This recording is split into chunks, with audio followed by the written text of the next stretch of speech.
लोकतंत्र के महापर्व का तीसरा चरण और लगातार वोटिंग जारी है। मतदान केंद्र तक मतदाता पहुंचकर अपने मताधिकार का प्रयोग कर रहे हैं और विस्तार न्यूज पल पल की अपडेट आपको दे रहा है। 11 राज्यों की 93 सीटों पर मतदान किया जा रहा है। अब तक इन सीटों पर 25.41% वोटिंग हुई है। मध्य प्रदेश की 9 सीटों पर वोटिंग जारी है। साथ ही छत्तीसगढ़ का अगर हम जिक्र करें तो छत्तीसगढ़ में आज लोकसभा चुनाव संपन्न हो जाएगा, यानी तीसरे चरण में 7 सीटों पर मतदान किया जा रहा है। पल पल की अपडेट हम आपको दे रहे हैं।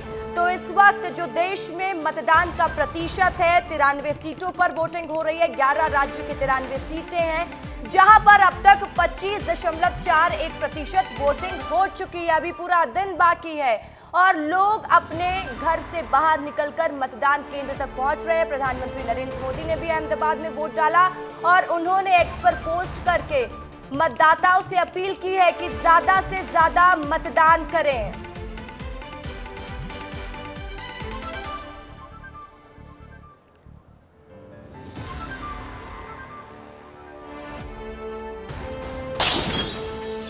तो चलिए अब आपको बताते हैं कि मध्य प्रदेश की 9 सीटों पर अब तक कितना प्रतिशत मतदान हुआ। 30.21% वोटिंग हो चुकी है। ग्वालियर की अगर बात करें तो 28.55%, गुना में 34.53% वोटिंग हुई है। भिंड में 25.46%, मुरैना में 26.62% वोटिंग, तो भोपाल में 27.46%, विदिशा में 32.64%, राजगढ़ में 34.81%, सागर में 30.31% वोटिंग हुई है।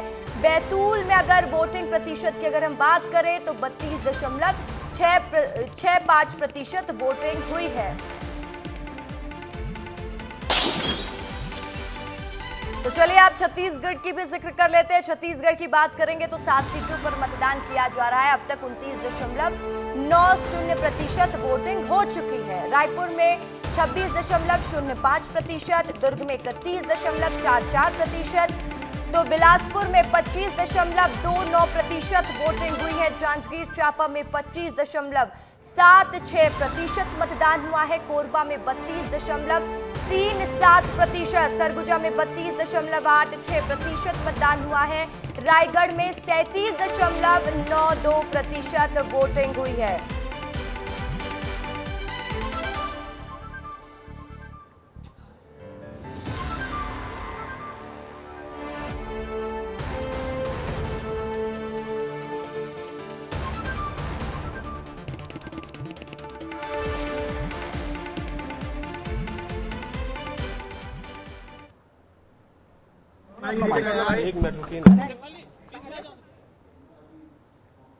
विष्णुदेव साय मतदान करने पहुंचे और अब वो मीडिया से रूबरू हो रहे हैं और बातचीत करेंगे मीडिया से। लोकतंत्र के महापर्व का तीसरा चरण है और आज छत्तीसगढ़ की सभी सीटों पर मतदान संपन्न हो जाएगा। और लगातार हम देख रहे थे कि भारतीय जनता पार्टी अलग अलग स्ट्रैटेजी अपना रही थी, चाहे हम छत्तीसगढ़ की बात करें, मध्य प्रदेश की बात करें। छत्तीसगढ़ एक छोटा सा राज्य है, 11 लोकसभा सीट आती है, लेकिन उन 11 सीटों पर भारतीय जनता पार्टी की पैनी नजर रही है।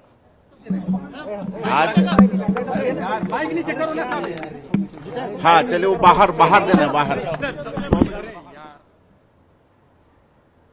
तो तस्वीरें हम आप तक पहुंचा रहे हैं और लगातार विस्तार न्यूज आपको पल पल की अपडेट दे रहा है और दिखा रहा है वो तस्वीर जहां मतदाता मतदान केंद्र तक पहुंच रहे हैं। कई वीवीआईपीज आज मतदान केंद्र तक पहुंचे और अपने मताधिकार का प्रयोग करते नजर आए। अगर हम प्रधानमंत्री नरेंद्र मोदी की बात करें या सीएम विष्णुदेव साय की बात करें, तमाम दिग्गज मतदान केंद्र तक पहुंच रहे हैं और अपने मताधिकार का प्रयोग कर रहे हैं। और एक ही अपील जनता से करते हुए नजर आ रहे हैं, वो अपील है कि मतदान केंद्र तक पहुंचे और अपने मताधिकार का प्रयोग करें। देखिए, तीसरे चरण के मतदान में अब तक कई दिग्गजों ने वोटिंग की है, जैसा कि मैं आपको कुछ देर पहले भी जानकारी दे रही थी। अब आपको दिखाते हैं कि 10 दिग्गजों ने जो मतदान की है उसकी क्या तस्वीरें हैं। अलग अलग तस्वीरों के माध्यम से समझिए। प्रधानमंत्री नरेंद्र मोदी मतदान करने पहुंचे, गृह मंत्री अमित शाह ने भी मतदान किया, तो वहीं पूर्व सीएम शिवराज सिंह चौहान ने भी अपने मताधिकार का प्रयोग किया। वी डी शर्मा प्रदेश अध्यक्ष भारतीय जनता पार्टी वो भी मतदान करने पहुंचे। तो अरुण साहब भी तस्वीर में नजर आ रहे हैं, डिप्टी सीएम है छत्तीसगढ़ के, और एक ही अपील रही है कि आप सभी मतदान करने पहुंचे। सीएम विष्णुदेव साय ने भी मतदान किया। तमाम दिग्गजों ने आज अपने मताधिकार का प्रयोग किया। लोकतंत्र के महापर्व का तीसरे चरण का चुनाव हो रहा है और लगातार जो पहले 2 फेज के इलेक्शन थे उसके कंपैरेटिवली हम देख रहे हैं कि वोट प्रतिशत बढ़ता हुआ दिखाई दे रहा है। तो चलिए बातचीत करेंगे। संजय श्रीवास्तव प्रदेश महामंत्री हैं भारतीय जनता पार्टी के, और अमरजीत चावला हैं जो कि कांग्रेस नेता है। चर्चा को आगे बढ़ाएंगे और जानेंगे कि भारतीय जनता पार्टी की क्या स्ट्रैटेजी, क्या कैलकुलेशन ये बैठा पा रहा है। तो वही अमरजीत चावला से भी पूछेंगे कि कांग्रेस कितनी अस्वस्थ है। संजय श्रीवास्तव जी, सबसे पहले आपका रुख करूंगी। हमने देखा कि छत्तीसगढ़ में 11 लोकसभा सीटें हैं और उसके बाद जिस तरीके से भारतीय जनता पार्टी ने पूरी ताकत झोंक दी, आज 3rd फेज का इलेक्शन के साथ ही छत्तीसगढ़ में चुनाव भी संपन्न हो जाएगा। आश्वस्त हैं आप लोग? निश्चित रूप से 100% आश्वस्त है भारतीय जनता पार्टी, न केवल छत्तीसगढ़ में बल्कि पूरे देश में। जिस तरीके का वातावरण है, माननीय प्रधानमंत्री नरेंद्र मोदी जी के 10 वर्षों का जो कार्यकाल है, एक आकर्षण है माननीय प्रधानमंत्री जी के प्रति, और दुनिया के अंदर में जो देश की धमक बनी है, इसके साथ गरीब कल्याण के जो काम है और सभी राज्यों के अंदर में जिस तरीके से हमने भी पिछला चुनाव जीता है। इस वक्त विष्णुदेव साय मुख्यमंत्री छत्तीसगढ़ मीडिया से बातचीत कर रहे हैं, सीधा आपको वहां लिए चलते हैं। आप मुख्यमंत्री बने, फिर अब प्रधानमंत्री के लिए भी यहाँ पर मतदान हो रहा है, लोकसभा का पर्व चल रहा है, कैसे देखते? बिल्कुल, विधानसभा चुनाव में भी हमने यही मतदान किया था। काहे कि इसी बूथ में हमारा नाम है, और आज लोकसभा का मतदान किए हैं। और आप लोगों के माध्यम से जो 7 लोकसभा का चुनाव संपन्न हो रहा है छत्तीसगढ़ के अंदर में, वहां के सभी मतदाता भाई बहनों से मेरा विनम्र अपील होगा कि लोकतंत्र का महापर्व है और सभी लोग इसमें भाग लें, सभी लोग अपने मताधिकार का प्रयोग करें। सर, मतदान केंद्र में विशेष झलक दिख रही है आदिवासी संस्कृति की छत्तीसगढ़ की, विशेष व्यवस्था है सर? नहीं, बगिया में ही नहीं है, और भी कई मतदान केंद्रों में है। इस बार विशेष ये सब मतदाताओं के लिए ध्यान रखा गया है, और सिर्फ बगिया में ही नहीं हुआ है, प्रदेश के और भी मतदान केंद्रों में इस तरह की व्यवस्था है। आज 7 तारीख है और 7 लोकसभा सीटों में चुनाव छत्तीसगढ़ का देखा जाए, और 7 नवंबर को ही विधानसभा का प्रथम चरण का चुनाव हुआ था। ये 7 का टिकड़ी क्या बताता है? देखिए, यहाँ 11 सीट है छत्तीसगढ़ में लोकसभा का, और इस बार दो चरण में चुनाव संपन्न हुआ है 4 लोकसभा का, और वहाँ का जो फीडबैक है, और हम मुख्यमंत्री के नाते पूरे प्रदेश में गए हैं, 75 विधानसभा सीट में गए हैं, और 100 से ज्यादा कार्यक्रम हमारा हुआ है।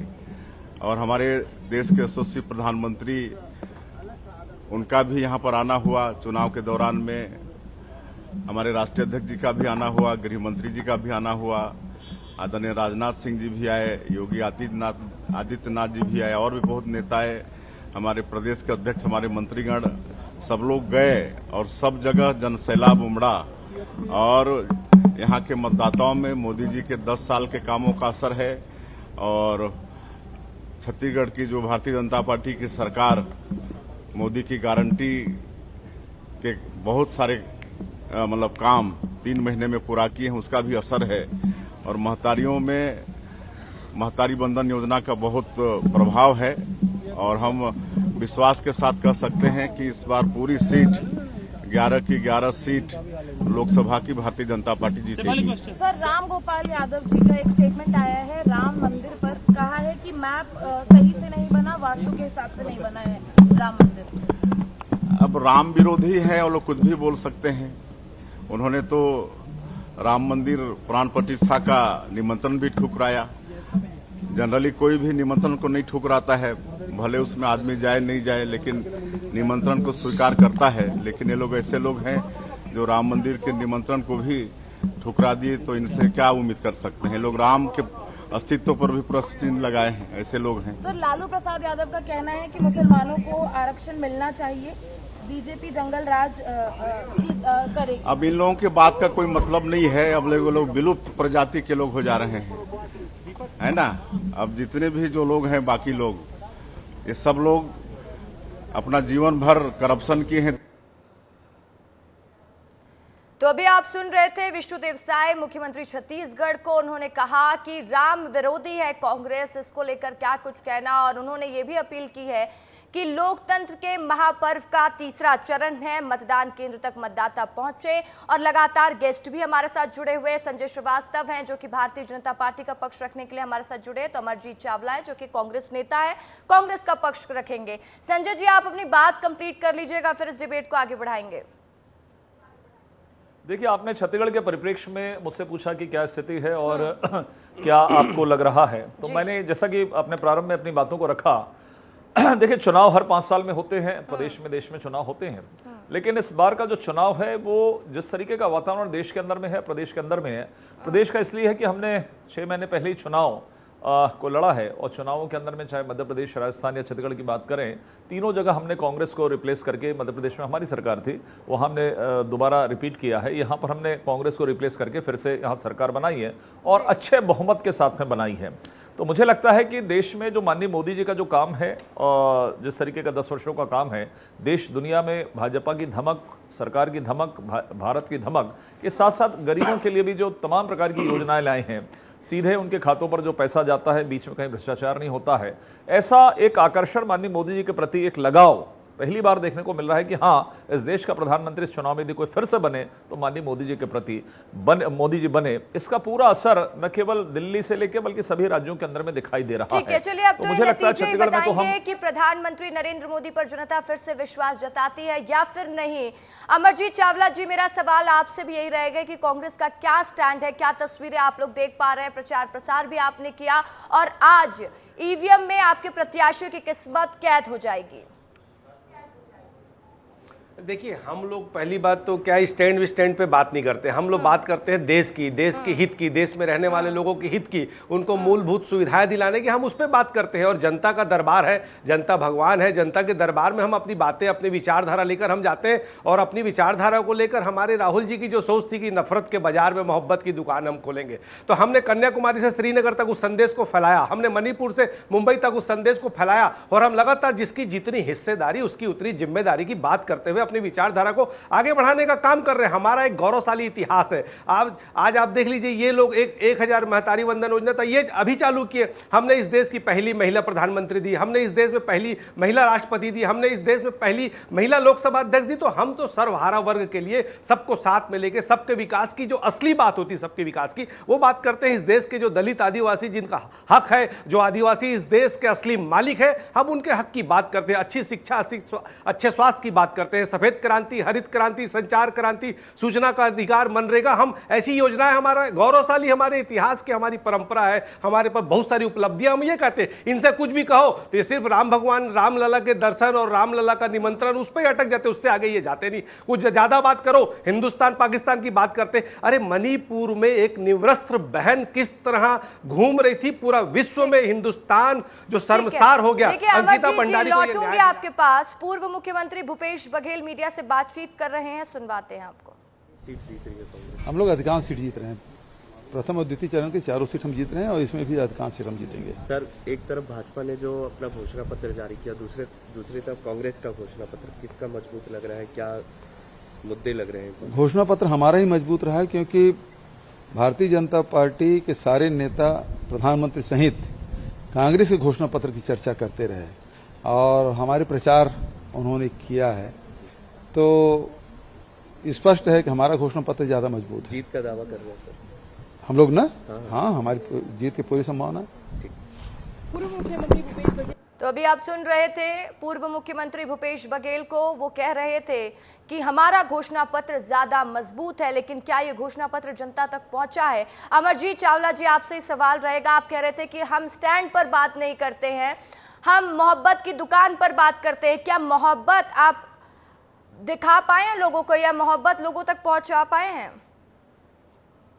निश्चित तौर पे पहुंचा पाए। हम लोग छत्तीसगढ़ में रहते हैं और छत्तीसगढ़ में मन के एक समान की परंपरा पर चलने वाले हम ये लोग हैं। देश की आज़ादी में हमारा इतिहास का, अपना हमारी विचारधारा का, हमारा एक बहुत शानदार भविष्य आने वाले समय में होने वाला है वो इसीलिए होने वाला है कि जैसे छत्तीसगढ़ राज्य बना तो उसके लिए भी हम लोगों ने आंदोलन किए। हम लोग लगातार मोहब्बत की बात करते हैं, प्यार की बात करते हैं, बात कर रहे हैं। आप देखने वाली बात होगी कि जनता किस पर मोहब्बत बरसाती है। अनमोल तिवारी हमारे सहयोगी पूर्व गृह मंत्री ताम्रध्वज साहू से खास बातचीत कर रहे हैं, सुनवाते हैं आपको। देखिए रसिका, दुर्ग लोकसभा सीट में मतदान जारी है और दुर्ग लोकसभा सीट बहुत ही हॉट सीट है और यहाँ से ही आते हैं पूर्व गृह मंत्री ताम्रध्वज साहू जो हमारे साथ जुड़ गए हैं और खुद भी जो है प्रत्याशी हैं महासमुंद से कांग्रेस के। पहले तो आपका बहुत बहुत स्वागत है विस्तार न्यूज़ पर। आपके विस्तार न्यूज़ को बहुत बहुत बधाई और शुभकामना, और आपके न्यूज़ के माध्यम से समस्त मतदाताओं को बहुत बहुत बधाई और शुभकामना कि इस भीषण गर्मी के बावजूद वो मतदान केंद्र पहुँच रहे हैं और कांग्रेस को आशीर्वाद दे रहे हैं। साहू जी, हम ये देखे हैं कि जिस तरीके से मतदान हो रहा है और जिस तरीके से आप लोग जनता के बीच में गए हैं तो कितना आश्वस्त नज़र आ रहे, कितना कॉन्फिडेंट? देखिए, फेस रीडिंग जिस शब्द को अपन लोग बोलते हैं, जब अपन लोग चुनाव प्रचार के दौरान जाते थे लोगों के सामने तो आदमी उसका रिएक्ट करते थे, जवाब देते थे, खुशी खुशी जवाब देते थे, चेहरे में हंसी होती थी, आकर्षण होता था, उत्साह से जवाब देते थे, उमंग से जवाब देते थे। तो उससे हम लोगों ने आंकलन किया है कि हम लोग कांग्रेस का ज़बरदस्त रुझान अनुभव किया और अधिक से अधिक सीटें हम लोग जीतेंगे और केंद्र में दिल्ली में कांग्रेस नीति गठबंधन की सरकार बनाएंगे। अच्छा सर, मैं आपकी अगर बात करूं तो आपकी राजनीति दुर्ग में हुई और अभी आपको कांग्रेस जो है महासमुंद से प्रत्याशी बनाई है, तो कितना अंतर देख पा रहे हैं? वहां आप जनता के बीच में गए तो कुछ अंतर समझ आया? बहुत अच्छा लगा वहाँ भी महासमुंद में। वहाँ की जनता ने मुझे हाथों हाथ उठाया, स्वीकार किया, अपनाया और उत्साह और उमंग से पूरे चुनाव प्रचार के दौरान स्वागत भी किया, अपनी बातें भी रखी और हर्ष उल्लास के वातावरण में काम भी उन्होंने किया। मीटिंग बैठकें भी संपन्न की, आम सभाओं को भी संपन्न किया। लोगों में ज़बरदस्त उत्साह मुझे लगा। अच्छा सर, मैं ये बोल रहा हूँ कि कांग्रेस में ये क्यों देखा जा रहा है कि चुनाव के ठीक एक दिन पहले नेता पार्टी छोड़ दे रहे हैं और बहुत गंभीर आरोप लगा रहे हैं? मैं राधिका खेड़ा की बात कर रहा हूँ, आप समझ गए हैं। पूर्व मुख्यमंत्री भूपेश बघेल से लेकर के सचिन पायलट से लेकर के राहुल गांधी तक आरोप लग गए कि किसी की सुनी नहीं जा रही है, महिलाओं का अपमान किया जा रहा है कांग्रेस भवन में। इन आरोपों को मैं उचित और विश्वसनीय इसलिए नहीं मानता कि इस प्रकार की बातें शोभनीय नहीं है।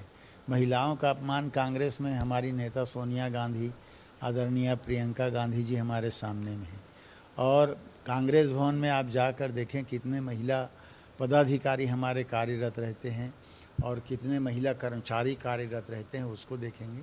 महिलाओं का पूरा सम्मान कांग्रेस में होता है और इंदिरा गांधी जैसी शख्सियत हमारे नेत्री रही हैं, बड़े से बड़े पद में रहे हैं। राष्ट्रपति भी प्रतिभा पाटिल हमारे कांग्रेस की रही, जिनको राष्ट्रपति बनाया गया। महालोकसभा में अध्यक्ष भी मीरा कुमार जी जैसे सब शख्सियत लोग बने हैं। तो मुझे लगता है कि महिलाओं का सम्मान जितना कांग्रेस में है, ठीक है अनमोल, अब देखने वाली बात होगी कि कांग्रेस पार्टी को इसका खामियाजा कितना भुगतना पड़ रहा है, क्योंकि हम देख रहे हैं कि राधिका खेड़ा आए दिन लगातार कांग्रेस पार्टी पर कई आरोप लगा रही है और जो भी पार्टी के कार्यकर्ता भारतीय जनता पार्टी में शामिल हो रहे हैं या कांग्रेस पार्टी का दामन छोड़ रहे हैं, उनका सिर्फ एक ही नारा है कि राम के नाम लेने पर विरोध किया जा रहा है। अब ये राजनीति किस गति में जाती है तो देखने वाली बात होगी, लेकिन खबरों में बढ़ेंगे आगे। तीसरे चरण का मतदान लगातार जारी और ऐसे में विधानसभा अध्यक्ष नरेंद्र सिंह तोमर ने अपनी पत्नी के साथ पहुंचकर मतदान किया है, साथ ही लोगों से भी वोट करने की अपील की है। वही विस्तार न्यूज पर बीजेपी की जीत का दावा किया है और इस चरण में भी प्रधानमंत्री जी और भारतीय जनता पार्टी को भारी समर्थन मिल रहा है। मुझे पूरा भरोसा है हम देश भर में जीतेंगे, मध्य प्रदेश की सभी सीटें जीतेंगे। मैं इस अवसर पर इस अंचल के सभी नागरिकों को प्रार्थना करना चाहता हूं कि वो जल्दी जल्दी आएं और मतदान करें। तो चलिए सीधे रुख करेंगे धार का। मुख्यमंत्री मध्य प्रदेश डॉक्टर मोहन यादव जनता को संबोधित कर रहे हैं। थोड़ी देर में प्रधानमंत्री नरेंद्र मोदी पहुंचेंगे और धार की जनता में जोश भरते हुए नजर आएंगे। तस्वीरें देखिए, इस वक्त भगवा में नजर आ रहा है धार। लोग पहुंच रहे हैं और लगातार भारतीय जनता पार्टी का शक्ति प्रदर्शन देखने को मिल रहा है। सारा भाई काजे राम राम।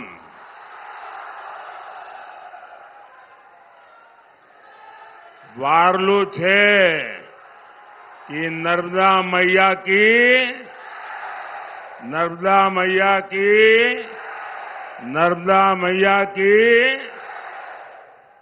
कोटेश्वर और बालूपुर के सभी संतों को मेरे प्रणाम।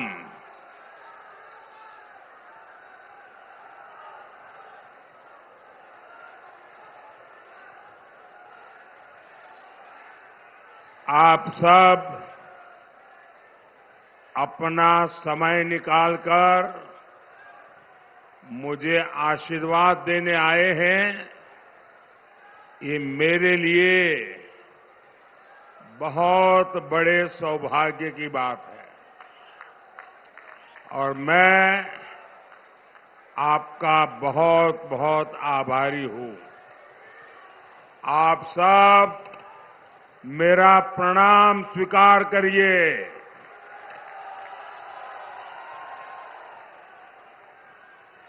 साथियों, आज सुबह मैं मेरा कर्तव्य निभाने गया था और सुबह मैं वोट कर करके आपके पास आया हूं और मेरा हमेशा मत रहा है कि लोकतंत्र का उत्सव है। उत्सव उसको हमने नागरिकों ने उत्सव के रूप में मनाना चाहिए। और आज मैं धार में देख रहा हूं कि मेरी माताएं, बहनें, बेटियां जिस प्रकार से परंपरागत वेशभूषा में आई है, जैसे अपने परिवार में कोई अवसर हो, वैसे ये लोकतंत्र का मिजाज है। आपने ये, और मैं पक्का मानता हूं कि मीडिया वाले मुझे तो बहुत पब्लिसिटी देते हैं, लेकिन थोड़ा आज ये उत्सव का माहौल बनाकर यहां मैं जो बहन बेटियां देख रहा हूं, क्या बढ़िया बढ़िया वस्त्र पहन करके आई हैं। लोकतंत्र को उत्सव बना दिया इन सबने।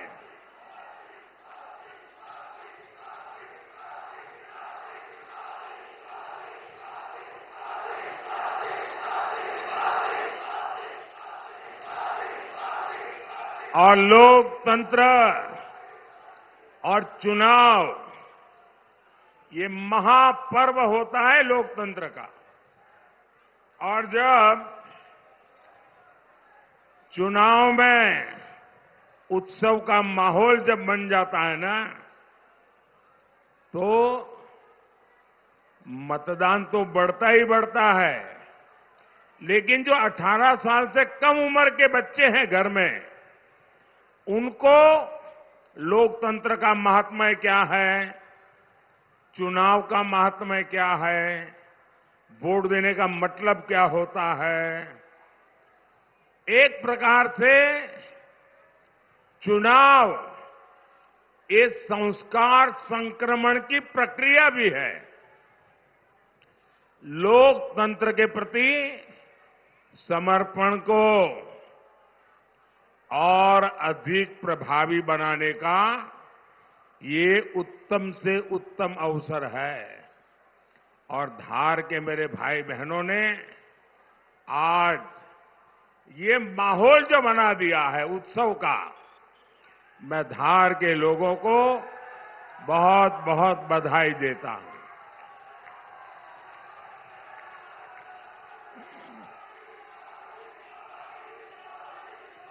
यहां कुछ लोग ये फोटो वगैरह के लेकर के आए हैं। आप सबके फोटो मैंने देख लिए हैं। अगर आप बैठ जाएंगे तो मेरे पर बड़ी कृपा होगी, क्योंकि पीछे सबको परेशानी होती है। मैंने देख लिया है, आप तस्वीर लाए हैं, कृपा करके आप बैठिए। नहीं बैठेंगे? उन तस्वीर को नीचे रखिए, आराम से नीचे बैठिए। मैं आपका बहुत आभारी हूं कि आप इतनी मेहनत करके चित्र बना करके यहां लाए हैं, लेकिन आप आराम से बैठिए, थक जाएंगे। बोलो भारत माता की, भारत माता की, भारत माता की। साथियों, 4 जून को अब 1 महीना भी नहीं बचा है। आज तीसरे चरण की वोटिंग चल रही है। पहले चरण में विपक्ष पस्त पड़ गया था। दूसरे चरण में विपक्ष ध्वस्त हो गया था। आज तीसरे चरण के बाद जो इधर उधर कुछ छोटे छोटे टमटमते तारे दिखाते हैं, तारले दिखते हैं, वो भी अब अस्त होना तय हो जाएगा। क्योंकि पूरे देश ने ठान लिया है। फिर एक बार, फिर एक बार, फिर एक बार, फिर एक बार। साथियों, यहां से महू ज्यादा दूर नहीं है। महू में ही बाबा साहब आम्बेडकर का जन्म हुआ था। ये भूमि मेरे जैसे कितने ही लोगों के लिए किसी तीर्थ स्थली से कम नहीं है।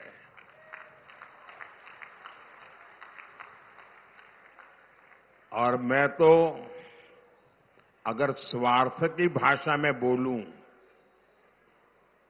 मुझे बोलना नहीं चाहिए, लेकिन अगर स्वार्थ की भाषा में बोलूं तो मैं कहूंगा, बाबा साहब का संविधान न होता तो मोदी इस जगह पे नहीं होता।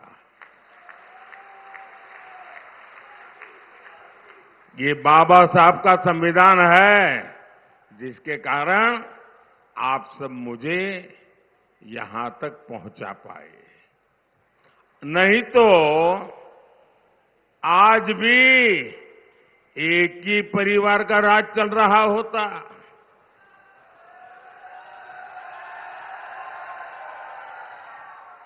नामदार ही नामदार होते, कामदार का तो हिसाब ही नहीं होता। लेकिन ये बाबा साहब के संविधान की ताकत है कि नामदार को हटा के देश ने कामदार को बिठा दिया।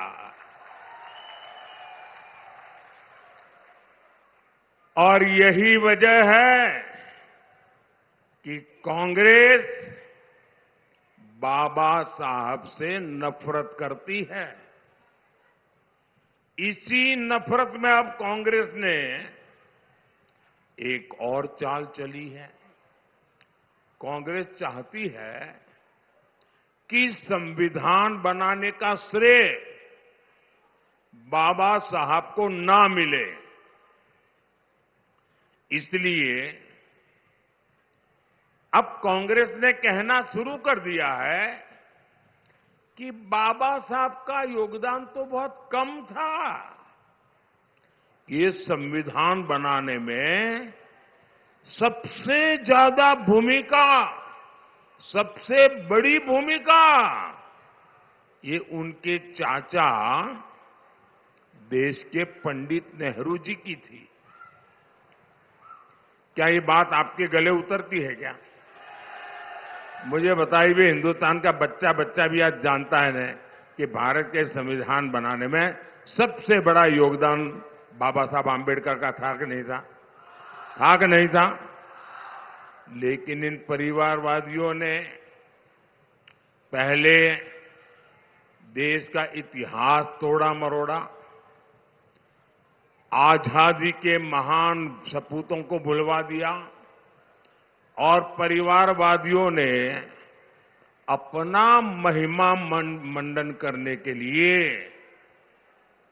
अपने ही गीत गाने के लिए, अपने ही वाहवाही करने के लिए झूठा इतिहास लिखा। और अब ये संविधान को लेकर भी झूठ गढ़ने लगे हैं और उसको भी कब्जा करने के मिजाज में है। सच तो ये है कि कांग्रेस का ये परिवार बाबा साहब आंबेडकर को घोर नफरत करता है। कांग्रेस ने आंबेडकर जी की राजनीति को खत्म करने की हर साजिश रची। मैं इसे भाजपा का और भाजपा सरकार का सौभाग्य मानता हूं कि भाजपा के समर्थन वाली केंद्र सरकार ने कुछ वर्ष पहले बाबा साहब को भारत रत्न दिया था। ये जब गए ना तब मौका आया। मैं इसे भी अपना सौभाग्य मानता हूं कि मुझे बाबा साहब से जुड़े स्थानों को पंच तीर्थ के रूप में विकसित करने का अवसर मिला। साथियों, बहुत बहुत धन्यवाद राधिका खेड़ा जी। मेरा आग्रह है शेखर सुमन जी से कि मीडिया के साथियों को संबोधित करें। गठबंधन के लोग एक नई अफवाह उड़ा रहे हैं। ये कहते हैं कि मोदी को 400 सीटें मिल गई तो वो संविधान बदल देगा। ऐसा झूठ चलाते हैं ना। ऐसा लगता है जैसे कांग्रेस वालों की बुद्धि पर वोट बैंक का ताला पड़ गया है। वोट बैंक का ताला पड़ गया है।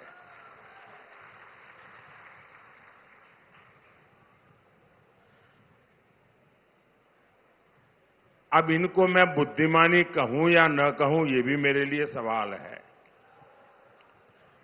अरे इनको पता होना चाहिए 2019 से 2024 ये जो 5 साल मैंने सरकार चलाई ना, और 2019 में जो आपने वोट दिया था, 2019 से 2024 मोदी के पास एनडीए प्लस के रूप में 400 सीटों का तो समर्थन था ही था।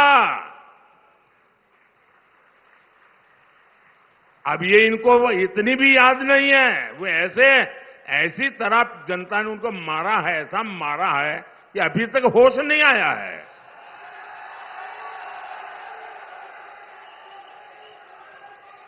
– 2019 के बाद करीब करीब 300 सीटें तो एनडीए के पास थी। इसके अलावा 3-4 क्षेत्रीय पार्टियां और निर्दलीय पूरे 5 साल हमारे साथ खड़े रहे। ये सब अगर मैं मिला लूं, एनडीए प्लस का हिसाब लगा लूं, तो ये करीब करीब 400 पहुंच जाता है। और मोदी ने 400 सीटों का उपयोग किस काम के लिए किया? मोदी ने 400 सीटों का उपयोग 370 हटाने के लिए किया।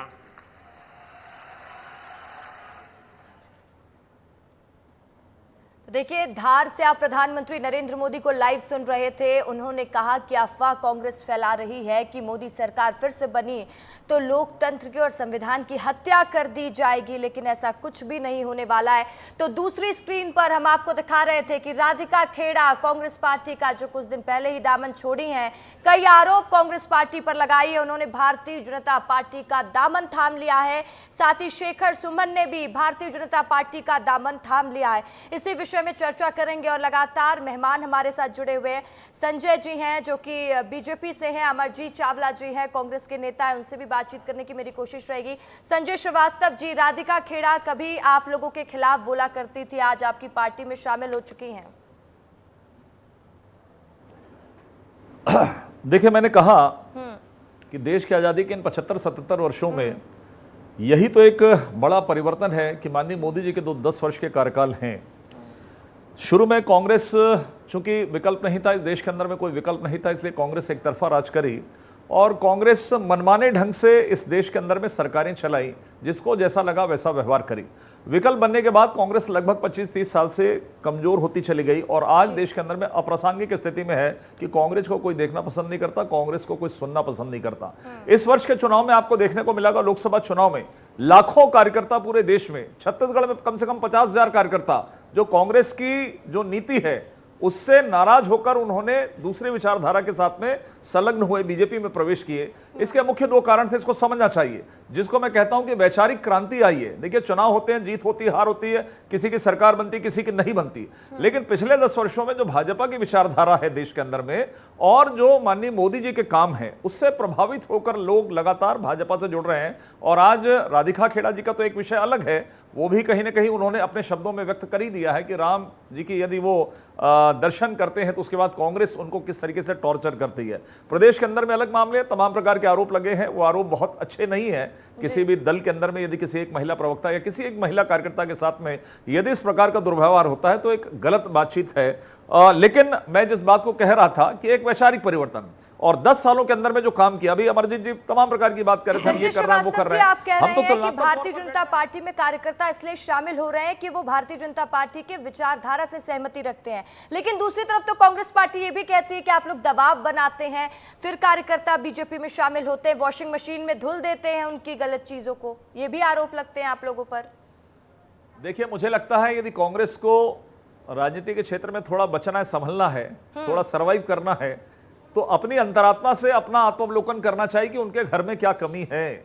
आरोप लगाकर आप 2 मिनट के अंदर में आरोप लगाकर लोगों को भ्रम में पैदा कर सकते हो, जो सरकार भूपेश बघेल की सरकार ने किया कि 5 साल अपनी कमजोरी को छिपाने के लिए उन्होंने मोदी जी को पत्र लिखते थे। ऐसा लगा कोई एक योजना है, पत्र योजना है कि कोई भी यदि सवाल खड़ा करे तो एक मोदी जी को पत्र लिख दीजिए कि इसके लिए जिम्मेदार मोदी जी हैं। लेकिन 5 साल बाद जनता ने, छत्तीसगढ़ की जनता ने बता दिया कि आपके क्या काम है, माननीय मोदी जी के क्या काम है। यदि आज हम बातचीत करें, तुलनात्मक तौर पर यदि बातचीत करें, हम तो बहुत डेटा के साथ में बातचीत करना चाहते हैं कि आपने 10 वर्षों में यूपीए में क्या किया, हमने 10 वर्षों में एनडीए में क्या किया। यदि मैं 2-4 उदाहरण कहूं तो 10 वर्षों में यूपीए की सरकार ने 10 वर्षों में टैक्स के मद में और विभिन्न योजनाओं में केवल 1 लाख करोड़ दिया, और यही 10 वर्षों में माननीय मोदी जी की सरकार ने 4 लाख करोड़ टैक्स के रूप में विभिन्न योजनाओं के मद में दिया है। अमरजीत जी, आपसे सवाल रहेगा मेरा, राधिका खेड़ा ने भारतीय जनता पार्टी में अपने भारतीय जनता पार्टी में शामिल हो गई और हमने देखा है कि कई आरोप, जिसका जिक्र संजय श्रीवास्तव भी कर रहे थे कि उन्होंने अपने पत्र में क्या क्या आरोप कांग्रेस पार्टी पर लगाए हैं।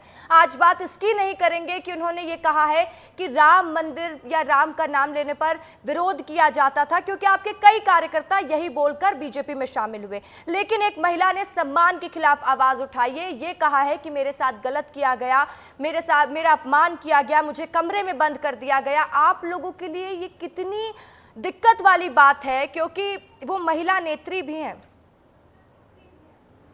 नहीं, देखिए, नारी का सम्मान होना चाहिए और हमारा सनातन धर्म हमको ये सिखाता है कि नारी सर्वत्र पूजे, नारी की पूजा करने वाली, शक्ति की पूजा करने वाला हमारा संस्कार है। तो अगर किसी नारी के साथ गलत होता है तो निश्चित तौर पे उसकी हम कोई उसका समर्थन नहीं करते। पर क्या होता है, ये राजनीति है, राजनीति में टाइमिंग देखा जाता है। उन्होंने ट्वीट किया, ट्वीट करने के बाद आज भारतीय जनता पार्टी में उन्होंने प्रवेश करके हमारे सारे आरोपों को साबित कर दिया कि ये स्क्रिप्ट पिछले 2 महीने से लिखी जा रही थी और उन्होंने अपने निजी निजी स्वार्थ के चलते भारतीय जनता पार्टी में अपना नंबर बढ़ाने के लिए ऐसे झूठे और गंदे आरोप लगाए। मेरे संचार विभाग के प्रमुख ने आज चैलेंज किया है, अगर राधिका खेड़ा में जरा भी नैतिकता है तो नार्को टेस्ट के लिए सहमति दे, दूध का दूध पानी का पानी हो जाएगा। राजनीति को इतने हल्के स्तर पर लेकर, इतने निचले स्तर पर ले जाकर इस तरह की बात नहीं करनी चाहिए। वो स्वतंत्र है, राजनीति जहां वो करना चाहे करे, पर आज उनकी पहचान कांग्रेस की बदौलत हुई। कांग्रेस ने उनको सम्मान दिया, कांग्रेस ने उनको पदाधिकारी बनाया, तब आज उनकी पूछ परख हुई है। झूठे आरोप लगाए, 24 घंटे के अंदर पूरी जांच हो गई, जांच करके हमारे आप कह रहे कांग्रेस ने प्रदेश सम्मान दिया, वो कह रही है कांग्रेस ने इतना अपमान कर दिया इसलिए मुझे भारतीय जनता पार्टी में शामिल होना पड़ रहा है। नहीं, यही तो कहना है ना, नार्को टेस्ट के लिए सहमति दे दे, दूध का दूध पानी का पानी हो जाएगा। लेकिन मैं उस हल्के स्तर पे जाकर ना, वो मुद्दा मेरे सब्जेक्ट का है ही नहीं। मैं इतने गंदे आरोपों पर कोई जवाब देना ही नहीं चाहता। राधिका खेड़े जी का मैं बहुत सम्मान करता था, मेरी छोटी बहन की तरह है। कांग्रेस ने उनको नाम दिया, पहचान दिया, अगर उनको जाना था तो चली जाती, पर इस तरह के झूठे और गंदे आरोप लगाकर, वो भी उस आदमी को, शिव भक्त है हमारा सुशील शुक्ला, उसकी बेटी IAS है और शुरू से वो महिलाओं का सम्मान करता, बराबरी का अधिकार था, इसलिए उसने अपने बेटी को अच्छी शिक्षा दी, इसलिए वो IAS बनी। राधिका खेड़ा को शर्म आनी थी इस तरह झूठे गंदे आरोप लगाते हुए। और रही बात, मैं आखिरी में आपको संजय जी की बात का भी जवाब देना चाहूंगा कि 10 साल में इन्होंने ये किया 10 सालों में इन्होंने क्या किया? 2 लाख करोड़ की नौकरी का वादा करके उसको झूठ किया, 15 लाख रुपए दिया नहीं, 15 लाख करोड़ रुपए उद्योगपतियों को इन्होंने माफ कर दिया। इन्होंने रेल, सेल, भेल, तेल सब बेच दिया, LIC बेच दी, BPL, CL बेच दिया। 142वें स्थान में पहुंच गया प्रति व्यक्ति आय में आज भारत। सरसों का तेल 250 रुपया हो गया, डीजल 100 रुपया हो गया, पेट्रोल 120 रुपया हो गया, गैस 1100 रुपया हो गया, दाल 300 रुपया हो गई। ये इनकी 10 साल की उपलब्धि है। आरक्षण खतरे में डाल दिया, संविधान खतरे में डाल दिया, सिर्फ हिंदू मुसलमान और धर्म के नाम से ये राजनीति करके हिंदुस्तान को नीचे करने का 70 साल की उपलब्धि है तो एक तरफ उनकी 10 साल की उपलब्धि। अब किसकी उपलब्धि पर जनता भरोसा जताती है, किसकी उपलब्धि पर जनता विश्वास करती है और दोबारा उनको मौके देती है, ये तो 4 जून को नतीजे ही बताएंगे। मैं आप दोनों से बातचीत करूंगी, लौटूंगी आप दोनों के पास। इस वक्त की बड़ी खबर का रुख कर लेते हैं। तीसरे चरण के मतदान लगातार जारी और ऐसे में उत्तर प्रदेश के मंत्री स्वतंत्र देव सिंह ने विस्तार न्यूज से खास बातचीत की है और कहा कि सभी सीटों पर भारतीय जनता पार्टी जीत हासिल करेगी। साथ ही कहा कि तीसरे चरण के मतदान में हम बेहतर कर रहे हैं। सर, तीसरे चरण के मतदान हो रहे हैं, बदायूं और मैनपुरी जैसी सीटें हैं, कितने आश्वस्त हैं इसको लेकर? ये गरीब कल्याण योजना है जो गरीबों के लिए सेवा किए हैं पिछले 10 सालों से। आम जन तक अपना जो पक्का मकान हो, शौचालय हो, गैस का कनेक्शन हो, बिजली का कनेक्शन है और राज्य के अंदर कानून व्यवस्था है। आदरणीय मोदी योगी की लोकप्रियता के आधार पर मैं आपको 100% कह सकता हूँ कि हम 80 की 80 सीटें जीत रहे हैं। और जिस प्रकार मतदान है, मतदान का और वहाँ की जिस प्रकार उत्साह है, भारतीय जनता पार्टी के पक्ष में है और हम सबके पक्ष में। कार्यकर्ताओं के परिश्रम की पराकाष्ठा और जनता जनार्दन के आशीर्वाद से हम लोग चुनाव जीतेंगे। सर, अवध और पूर्वांचल को लेकर क्या कहेंगे, क्या रणनीति होने वाली यहाँ? करें हर जगह हमारे संगठन भी और कार्यकर्ता भी, और कहा जाए कि जनता जनार्दन का स्वयं चुनाव लड़ रहे और जनता जनार्दन का आशीर्वाद हम लोग चुनाव जीतेंगे। 400 पार का नारा अभी भी दे रहे हैं? 400, मैं उत्तर प्रदेश के अंदर 80 की 80 सीटें एक तरफा जीतेंगे। बहुत शुक्रिया बात करने के लिए। यूपी सरकार के मंत्री स्वतंत्र देव सिंह जी थे और 80 की 80 सीटें जीतने का दावा कर रहे हैं यूपी में। साथ ही साथ ये भी कह रहे हैं कि हर वर्ग को लेकर काम किया गया है, चाहे लॉ एंड ऑर्डर की बात हो या फिर केंद्र की योजनाएं हों, सभी का फायदा मिलेगा। कैमरामैन शिवम त्रिपाठी के साथ आदर्श सिंह, विस्तार न्यूज़, लखनऊ। तो देखिए, भारतीय जनता पार्टी का नारा है कि 400 पार पूरा करना है। यूपी के मंत्री कह रहे हैं कि यूपी की 80 की 80 लोकसभा सीट भारतीय जनता पार्टी जीतेगी। तो छत्तीसगढ़ में भी अलग दावे हैं, मध्य प्रदेश में भी भारतीय जनता पार्टी के अलग दावे। तो कांग्रेस कह रही है इस बार नतीजे वो नहीं होंगे जो भारतीय जनता पार्टी सोच रही है, नतीजे तो 4 जून को ही बताएंगे। तो देखिए, मैं आपको बता रही हूँ, लगातार अपडेट हम आप तक पहुंचा रहे हैं कि किस तरीके से मतदाता मतदान केंद्र तक पहुंच रहे हैं और चर्चा को आगे बढ़ाऊंगी। संजय श्रीवास्तव से बातचीत करने की मेरी कोशिश रहेगी। संजय जी, कई लोगों को आप सुन रहे हैं, लगातार विस्तार न्यूज में दिखा रहा है, चाहे वो मंत्री हो, सीएम हो या आपके प्रधानमंत्री हो, लगातार एक ही नारा दे रहे हैं। छत्तीसगढ़ की आज 7 सीटों पर मतदान जारी और आज चुनाव संपन्न हो जाने वाला है। तो उन 7 सीटों पर आश्वस्त हैं, 7 की 7 सीट भारतीय जनता पार्टी के पास आ रही है या नहीं? देखिए, निश्चित रूप से आपने जो सवाल किया है उस सवाल में ही जवाब है। हमारा लक्ष्य ये था कि इस बार हम जब 3 महीने पहले चुनाव के अंदर में हमने प्रारंभ किया चुनाव को, हमने 11 का लक्ष्य रखा है। देखिए, मैं आपको बताना चाहूंगा, शायद आपकी जानकारी में है या नहीं, चावला जी भी बैठे हैं यहाँ पर, कांग्रेस जब संयुक्त मध्य प्रदेश में भी हम थे, जब 1996, 98 और 99 जब ये मध्य प्रदेश में थे, इनकी सरकारें हुआ करती थी, केंद्र से लेकर नरसिम्हा राव जी की सरकार या फिर जो इनकी गठबंधन की सरकार थी, फिर या हम कहें दिग्विजय सिंह की सरकार थी, उस समय से छत्तीसगढ़ की जो 11 सीटें उसमें हम 7, 8, 9 सीटें जीते लगातार। उसके बाद 2004, 9, 14 और 19 हम 8, 9, 10 सीटें जीत चुके हैं। यहां पर कांग्रेस कम से कम 25 साल से 1-2 सीटों में जूझ रही है। अर्थात केंद्र में छत्तीसगढ़ की जो जनता है वहां पर भाजपा और एनडीए की सरकार को देखना चाहती है, बीजेपी के सांसदों को देखना चाहती है। वो इसलिए मैं आपको बताना चाहूंगा उसका कारण, 11 तो हमारा लक्ष्य है और इस बार हमारे सामने ये लक्ष्य भी है कि हम 11 की 11 सीटें जीते। ठीक है अमरजीत चावला जी, 25 सालों से 1-2 सीटों पर संतुष्ट होना पड़ रहा है कांग्रेस पार्टी को, क्या इस बार ये ग्राफ बढ़ेगा या फिर घट भी सकता है? निश्चित तौर पे बढ़ेगा। और अगर इनको इतना गुमान है तो इन्होंने अपने सांसदों की टिकट काट क्यों दी? अंग्रेजों को भी गुमान था कि भैया हमारे राज में सूरज डूबता नहीं, अंग्रेजों को भी गुमान था हमारे राज में सूरज डूबता नहीं, हमने उनका राज भी जाते हुए देखा है। ये इनकी 15 साल की सरकार थी, हमने 14 सीटों में आते हुए देखा है। तो ये ऐसा नहीं है, इतिहास बदलेगा और आज मौसम बहुत खुशनुमा है, एक नए सूरज निकलेगा और नया उजाला हम देखेंगे छत्तीसगढ़ में, और हम सर्वाधिक इनसे ज्यादा सीटें हम छत्तीसगढ़ में जीतने जा रहे हैं। अमरजीत जी, कौन कौन सी सीट में इतने कॉन्फिडेंट हैं आप लोग? हम पूरी 11 की 11 सीटों में कॉन्फिडेंट है, पर बस्तर की दोनों सीट हम निश्चित तौर पे जीतेंगे, राजनांदगांव जीतेंगे, कांकेर के अलावा हम जांजगीर भी जीतेंगे, कोरबा भी जीतेंगे, हम सारी की सारी सीटें जीतेंगे और रायपुर में भी चमत्कारिक परिणाम आएंगे। ठीक है, संजय श्रीवास्तव जी कह रहे हैं अमरजीत जी की हर सीट तो हम जीत रहे हैं, तो फिर बीजेपी कहां जीत रही है?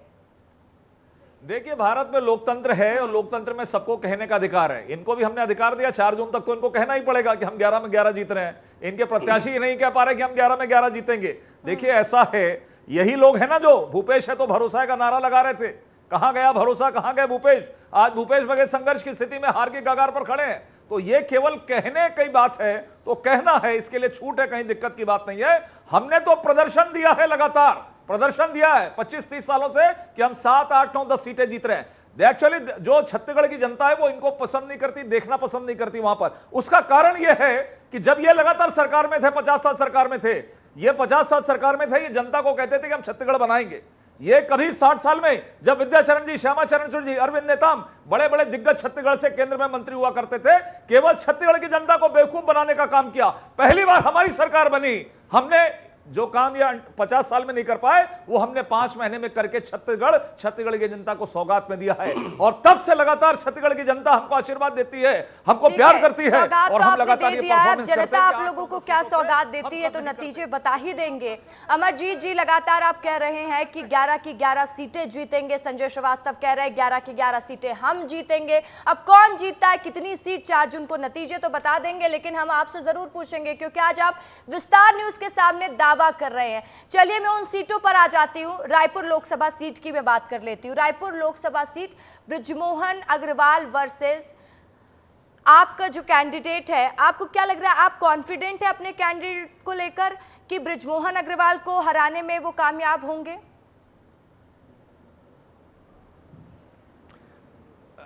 मुझसे पूछा गया है जी।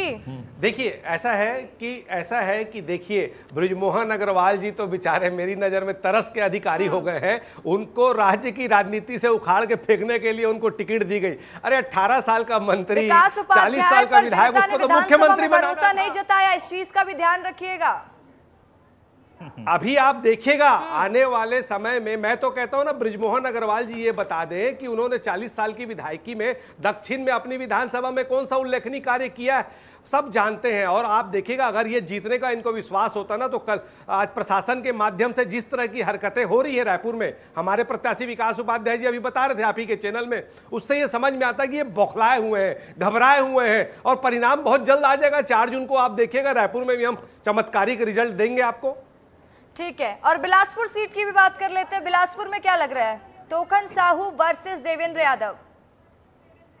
बिलासपुर में भी निश्चित तौर पे हमारा युवा नेता है देवेंद्र यादव, उसने बहुत शानदार काम किया है और पूरे छत्तीसगढ़ की जनता का, पिछड़े वर्ग की जनता का पूरा आशीर्वाद मिल रहा है। और हम निश्चित तौर पे बिलासपुर में भी बहुत शानदार परिणाम, हम जैसे कि भिलाई में उसने बहुत शानदार परिणाम दिया और वहां पर जीता, वैसे ही हमारा युवा नेता देवेंद्र यादव बिलासपुर में भी बहुत शानदार मतों से वहां जीत हासिल करने जा रहा है। चलिए ठीक है, कौन जीत हासिल करता है और किस पर जनता भरोसा जताती है, हम बार बार कह रहे हैं, तो नतीजे ही बताएंगे। आज तो चर्चा हो रही है और चुनाव के ठीक बाद भी चर्चा जरूरी है और चर्चा चुनाव के नतीजे आने तक होते रहेंगे। अलग अलग दावे और वादे भी पार्टी के नेता करते रहेंगे। संजय श्रीवास्तव, आपसे मेरा सवाल रहेगा, कोरबा सीट हॉट सीट बनी हुई है, दोनों महिला उम्मीदवार है। जोशना महंत की अगर मैं बात करूं तो वो भी एक स्ट्रॉन्ग कैंडिडेट है, पिछली बार की सांसद रही हैं। सरोज पांडे भी एक स्ट्रॉन्ग कैंडिडेट है। तो आप लोगों को क्या लग रहा है, सरोज पांडे वर्सेस जो ज्योत्सना महंत, ये मुकाबला है कितना कारगर होने वाला है? देखिए, ऐसा है कि भारतीय जनता पार्टी प्रत्येक सीटों पर हम उस सीट को इंपॉर्टेंट मानते हैं। हम चुनाव के अंदर में किसी को कमजोर या कद के हिसाब से हम नहीं आंकते हैं कि कोई बहुत कमजोर है या कोई बहुत मजबूत है। बीजेपी का हर एक कार्यकर्ता, हर एक नेता पूरी ताकत के साथ में, हम यहां पर सरकार होने के बावजूद, हम केंद्र में सरकार होने के बावजूद, हम इनके जैसे ओवर कॉन्फिडेंस नहीं है कि ऐसा कर लेंगे वैसा कर लेंगे और आता हाथ में हासिल कुछ नहीं है। पिछली बार भी आपने देखा 2014 में, 19 में, यहां विधानसभा में देख लिया, एक बार मौका दिया था जनता ने, उसका भी किस तरीके से भ्रष्टाचार के रूप में छत्तीसगढ़ की पहचान बनाई, छत्तीसगढ़ ने बाहर का रास्ता दिखा दिया। तो हम हर एक सीट को निश्चित रूप से बहुत ताकत के साथ में लड़ रहे हैं। कुछ ऐसे सीटें रहती है, जैसे चरणदास महंत जी की पत्नी ज्योत्सना महंत पूर्व सांसद है, हम उनको बहुत हल्के में नहीं ले सकते, पूर्व सांसद है, लेकिन आज हमें विश्वास है जिस तरीके से हमने वहां पर मेहनत करी है कि आज हम अपर हैंड पर हैं, आज हम जीतने की स्थिति पर पहुंच चुके हैं। आज मतदान हो रहा है, अधिकतम मतदान कराने का प्रयास हम कर रहे हैं। 1-2 सीटों पर संघर्ष होता है, लेकिन उस सीटों को भी हम ताकत के साथ में मेहनत कर रहे हैं। तो मुझे लगता है कि पूर्णतः हम 11 सीटों का जो लक्ष्य लिया है उसमें कोरबा सीट भी हम निश्चित तौर पर जीत रहे हैं। कॉन्फिडेंट रहना चाहते हैं, ओवर कॉन्फिडेंस में नहीं जाना चाहते हैं और कह रहे हैं कि हम किसी को कमजोर नहीं समझते। ठीक है, मैं आप लोगों से बातचीत करूंगी। रायगढ़ का रुख कर लेते हैं। रायगढ़ लोकसभा की बीजेपी प्रत्याशी राधेश्याम राठिया ने मतदान करने के बाद विस्तार न्यूज से खास बातचीत की और इस दौरान उन्होंने कहा है कि लोकतंत्र का महापर्व है, उत्साह पर्व, लोग घर से निकल कर मतदान कर रहे हैं, सभी को मतदान करना चाहिए। लोकतंत्र का महापर्व दिवस है और तीसरे चरण में छत्तीसगढ़ में मतदान हो रहे हैं। राधेश्याम राठिया जी हैं, बीजेपी से प्रत्याशी हैं। सर, मतदान कर लिए आप, उसके बाद घूम रहे हैं, बताएंगे क्या रिस्पांस मिल रहा है? आज बहुत ही अच्छा है। सभी लोग लोकतंत्र का महापर्व का उत्सव पूर्वक मतदान कर रहे हैं गांव-गांव में। सबने घर से निकल रहे हैं और सब अच्छा से अच्छा मतदान हो रहा है, बहुत अच्छा है। वोट एक महत्वपूर्ण चीज़ है। अपना मत, एक वोट का कीमत बहुत बड़ा है कि एक वोट से भी हमारा देश का कायाकल्प हो सकता है। तो सभी को मैं प्रार्थना करता हूँ, निवेदन करता हूँ, मैं हमारे जितने भी लोकसभा क्षेत्र के हमारे मतदाता भाई बहनों को कि जरूर निकलें और मतदान करें। कहाँ कहाँ दौरा करेंगे अभी मैं जा रहा हूँ अपने लोकल विधानसभा धर्मजयगढ़ क्षेत्र है, यहाँ मैं एक बार अपने विधानसभा क्षेत्र घूम लूँ, फिर देखूंगा कि जिला कार्यालय तक भी जाना होगा।